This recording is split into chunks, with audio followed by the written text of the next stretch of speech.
Pernah gak kamu ngerasa udah baca suatu teks berulang kali tapi tetap gak ngerti juga isinya? Atau kamu udah baca dengan cepat tapi lupa apa yang baru aja dibaca? Di video ini kita akan membahas 5 kesalahan membaca yang paling umum dan bagaimana cara mengatasinya. Dengan mengetahui kesalahan-kesalahan ini dan memperbaikinya, kamu akan bisa membaca lebih efektif dan memahami informasi dengan lebih baik. Yuk simak videonya sampai selesai.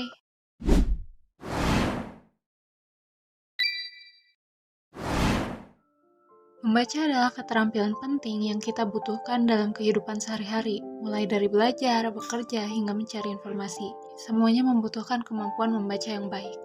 Namun, kenyataannya, tidak semua orang memiliki teknik membaca yang efektif. Banyak orang melakukan kesalahan saat membaca yang membuat mereka sulit memahami informasi yang disampaikan. Kesalahan-kesalahan ini bisa berupa kebiasaan buruk yang sudah lama terbentuk atau kurangnya pemahaman tentang cara membaca yang benar. Aku percaya bahwa dengan mengidentifikasi kesalahan-kesalahan membaca yang umum dan memberikan solusi yang tepat dapat membantu orang-orang meningkatkan kemampuan membaca mereka. Berikut ada 5 kesalahan membaca yang bisa menghambat pemahaman. 1. Multitasking saat membaca. Multitasking atau dalam bahasa Indonesianya berarti melakukan banyak pekerjaan sudah menjadi hal yang sering dilakukan oleh orang-orang saat ini, ditambah dengan tuntutan yang semakin banyak dan cepat.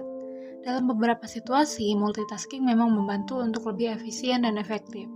Namun, dilansir dari gramedia.com, multitasking juga berpengaruh pada kemampuan memori kita. Saat melakukan banyak hal di waktu yang bersamaan, fokus kita akan cenderung terbagi, dan apa yang kamu lakukan tidak akan terlalu detail, sehingga hal ini akan berpengaruh pada kemampuan, dan kamu harus melakukannya berulang kali. Mencoba melakukan banyak hal sekaligus saat membaca seperti sambil nonton TV, bermain ponsel, atau mengobrol akan memecah konsentrasi. Akibatnya, informasi yang dibaca tidak terserap dengan baik dan pemahaman menjadi dangkal. Jadi, lebih baik kalian meluangkan waktu khusus untuk membaca, terutama untuk memahami suatu hal, sehingga kalian dapat fokus dan memahaminya. 2. Membaca tanpa jeda. Pernah gak kalian mengulur waktu hanya karena kalian belum merasa puas dengan apa yang kalian baca, atau karena sedikit lagi kalian bisa menyelesaikan bacaannya? Membaca terlalu lama bisa membuat mata lelah dan kehilangan fokus. Selain itu, membaca tanpa jeda, terutama untuk teks yang panjang dan kompleks, membuat otak kelelahan. Kita membutuhkan waktu untuk beristirahat dan memproses informasi yang baru saja dibaca. Jeda yang cukup membantu kita memahami bacaan dengan baik. Kalian bisa mengalihkan pandangan kalian ke sekitar, menikmati secangkir teh, atau berjalan-jalan sejenak. Ini bisa memberikan waktu pada tubuh untuk kembali fokus dan termotivasi. Yang ketiga, membaca tanpa tujuan. Beberapa tahun lalu, aku punya keinginan untuk baca 3-5 buku per tahunnya. Dan hanya sebatas itu keinginanku. Aku nggak tahu mau baca buku fisik atau e-book, fiksi atau non-fiksi, beli atau pinjam, dan sebagainya. Aku hanya merasa perlu untuk membaca buku.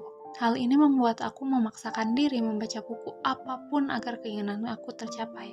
Hingga akhirnya aku ngerasa apa yang diinginkan tidak memberikan dampak apapun.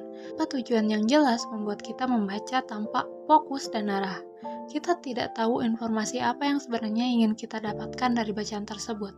Hal ini menyebabkan kita membaca secara acak dan sulit untuk memahami inti dari bacaan. Jadi penting untuk kita memutuskan apa yang diharapkan dari membaca buku dan informasi atau pemahaman apa yang ingin dicapai. 4. Membaca dengan cepat. Memiliki rekor membaca memang menjadi kebanggaan tersendiri. Aku juga seringkali memiliki target untuk membaca berapa halaman dalam 1 jam. Atau karena saking penasarannya, kita seringkali berpacu dengan waktu. Memaksakan diri membaca di saat waktu-waktu yang sempit hingga memacu kita dalam menyelesaikannya. Akan tetapi, jika tujuannya untuk memahami sesuatu, membaca cepat tentunya bukan opsi yang tepat. Terlalu fokus pada kecepatan membaca seringkali membuat kita mengorbankan pemahaman. Kita membaca terlalu cepat sehingga kita tidak punya waktu untuk mencerna dan memahami informasi yang dibaca. Akibatnya, kita lupa apa yang baru saja kita baca. Terakhir, yang kelima, tidak mencatat. Untuk kesalahan ini sering banget aku sebutkan di beberapa video dan sepertinya kegiatan membaca sulit dipisahkan dari menulis. Memang sepenting apa sih membuat catatan? Kan udah ada di buku dan tinggal dibaca.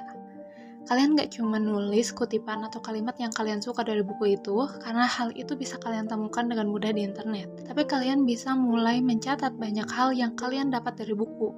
Tidak hanya informasi, tetapi juga pertanyaan-pertanyaan yang muncul selama membaca. Dilansir dari laman Kim Feynet, catatan tersebut bisa membantu kalian untuk lebih mudah mengingat atas apa yang telah kalian baca dan mendorong keinginan untuk memahaminya lebih lanjut.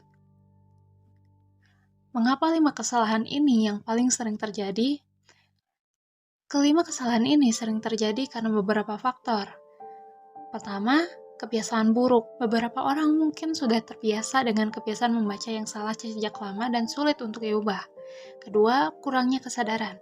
Banyak orang yang tidak menyadari bahwa mereka melakukan kesalahan saat membaca yang menghambat pemahaman mereka. Dan yang terakhir, tuntutan zaman. Orang seringkali dituntut untuk membaca banyak informasi dalam waktu yang singkat. Hal ini mendorong mereka untuk membaca cepat tanpa memperhatikan pemahaman. Dengan menyadari kesalahan-kesalahan ini dan berusaha untuk memperbaikinya, kita dapat meningkatkan kemampuan membaca kita dan memahami informasi dengan lebih baik. Membaca adalah keterampilan yang bisa terus kita tingkatkan dengan menghindari 5 kesalahan membaca yang telah disebutkan dan menerapkan solusi yang tepat. Kita bisa membaca dengan lebih efektif dan memahami informasi dengan lebih baik. Sekian pembahasan mengenai 5 kesalahan membaca yang menghambat pemahaman. Untuk teks dan sumber lengkapnya bisa kalian nantikan di laman blog aku, linknya ada di deskripsi video. Jangan lupa like dan share jika video ini bermanfaat, isi kolom komentar jika ada hal yang ingin didiskusikan, subscribe juga kanal ini untuk konten menarik lainnya. Terima kasih, Assalamualaikum warahmatullahi wabarakatuh, dan bye-bye.